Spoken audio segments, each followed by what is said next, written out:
ओम नमो भगवते वासुदेवाय। श्रीमद् भागवत गीता 5वां अध्याय कर्मयोग। अर्जुन ने कहा, हे कृष्ण, पहले आप मुझसे कर्म त्यागने के लिए कहते हैं और फिर भक्तिपूर्वक कर्म करने का आदेश देते हैं। क्या आप अब कृपा करके निश्चित रूप से मुझे बताएंगे कि इन दोनों में से कौन सा अधिक लाभप्रद है? श्री भगवान ने उत्तर दिया, मुक्ति के लिए तो कर्म का परित्याग तथा भक्ति में कर्म दोनों ही उत्तम हैं, किंतु इन दोनों में से कर्म के परित्याग से भक्तियुक्त कर्म श्रेष्ठ है। जो पुरुष ना तो कर्म फलों से घृणा करता है और न कर्म फल की इच्छा करता है, वह नित्य सन्यासी जाना जाता है। हे महाबाहु अर्जुन, ऐसा मनुष्य समस्त द्वंद्वों से रहित होकर भवबंधन को पार कर पूर्णतया मुक्त हो जाता है। अज्ञानी ही भक्ति को भौतिक जगत के विश्लेषणात्मक अध्ययन से भिन्न कहते हैं। जो वस्तुतः ज्ञानी हैं वे कहते हैं कि जो इनमें से किसी एक मार्ग का भली भांति अनुसरण करता है वह दोनों के फल प्राप्त कर लेता है। जो यह जानता है कि विश्लेषणात्मक अध्ययन द्वारा प्राप्य स्थान भक्ति द्वारा भी प्राप्त किया जा सकता है और इस तरह जो सांख्य योग तथा भक्ति योग को एक समान देखता है, वही वस्तुओं को यथारूप में देखता है। भक्ति में लगे बिना केवल समस्त कर्मों का परित्याग करने से कोई सुखी नहीं बन सकता, परंतु भक्ति में लगा हुआ विचारवान व्यक्ति शीघ्र ही परमेश्वर को प्राप्त कर लेता है। जो भक्ति भाव से कर्म करता है, जो विशुद्ध आत्मा है और अपने मन तथा इंद्रियों को वश में रखता है, वह सबों को प्रिय होता है और सभी लोग उसे प्रिय होते हैं। ऐसा व्यक्ति कर्म करता हुआ भी कभी नहीं बनता। दिव्य भावनामृत युक्त पुरुष देखते, सुनते, स्पर्श करते, सूंघते, खाते, चलते फिरते, सोते तथा श्वास लेते हुए भी अपने अंतर में सदैव यही जानता रहता है कि वास्तव में वह कुछ भी नहीं करता। बोलते, त्यागते, ग्रहण करते या आंखें खोलते बंद करते हुए भी वह ये जानता रहता है कि भौतिक इंद्रियां अपने अपने विषयों में प्रवृत्त हैं और वह इन सबसे पृथक है। जो व्यक्ति कर्मफलों को परमेश्वर को समर्पित करके आसक्ति रहित होकर अपना कर्म करता है, वह पाप कर्मों से उसी प्रकार अप्रभावित रहता है जिस प्रकार कमलपत्र जल से अस्पृश्य रहता है। योगीजन आसक्ति रहित होकर शरीर, मन, बुद्धि तथा इंद्रियों के द्वारा भी केवल शुद्धि के लिए कर्म करते हैं। निश्चल भक्त शुद्ध शांति प्राप्त करता है, क्योंकि वह समस्त कर्मफल मुझे अर्पित कर देता है। किंतु जो व्यक्ति भगवान से युक्त नहीं है और जो अपने श्रम का फलकामी है, वह बंध जाता है। जब देहधारी जीवात्मा अपनी प्रकृति को वश में कर लेता है और मन से समस्त कर्मों का परित्याग कर देता है, तब वह 9 द्वारे वाले नगर में बिना कुछ किए कराए सुखपूर्वक रहता है। शरीर रूपी नगर का स्वामी देहधारी जीवात्मा ना तो कर्म का सृजन करता है, ना लोगों को कर्म करने के लिए प्रेरित करता है, ना ही कर्मफल की रचना करता है।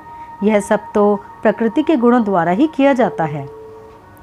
परमेश्वर ना तो किसी के पापों को ग्रहण करता है, न पुण्य को, किंतु सारे देहधारी जीव उस अज्ञान के कारण मोहग्रस्त रहते हैं जो उनके वास्तविक ज्ञान को आच्छादित किए रहता है।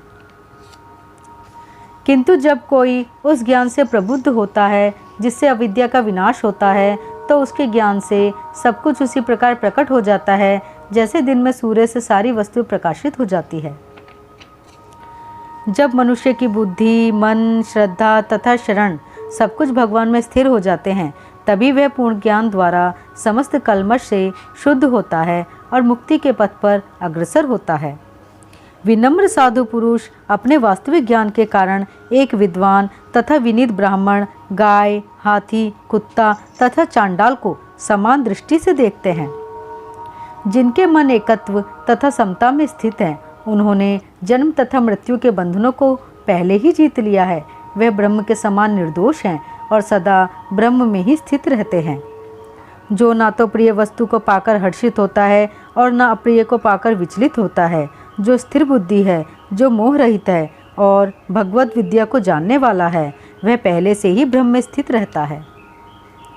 ऐसा मुक्त पुरुष भौतिक इंद्रिय सुख की ओर आकृष्ट नहीं होता, अपितु सदैव समाधि में रहकर अपने अंतर में आनंद का अनुभव करता रहता है।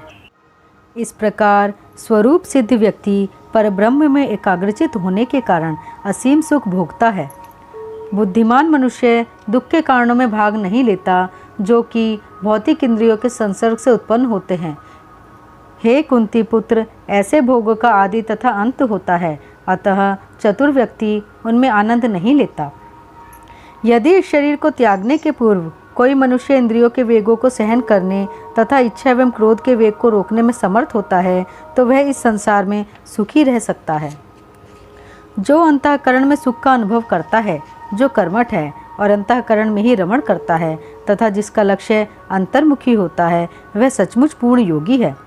वह परब्रह्म में मुक्ति पाता है और अंत तो गत्वा ब्रह्म को प्राप्त होता है।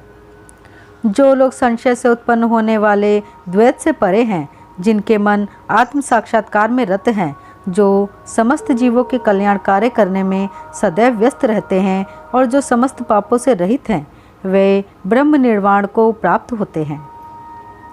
जो क्रोध तथा समस्त भौतिक इच्छाओं से रहित है, जो स्वरूप सिद्ध आत्म संयमी हैं और संसिद्धि के लिए निरंतर प्रयास करते हैं, उनकी मुक्ति निकट भविष्य में सुनिश्चित है।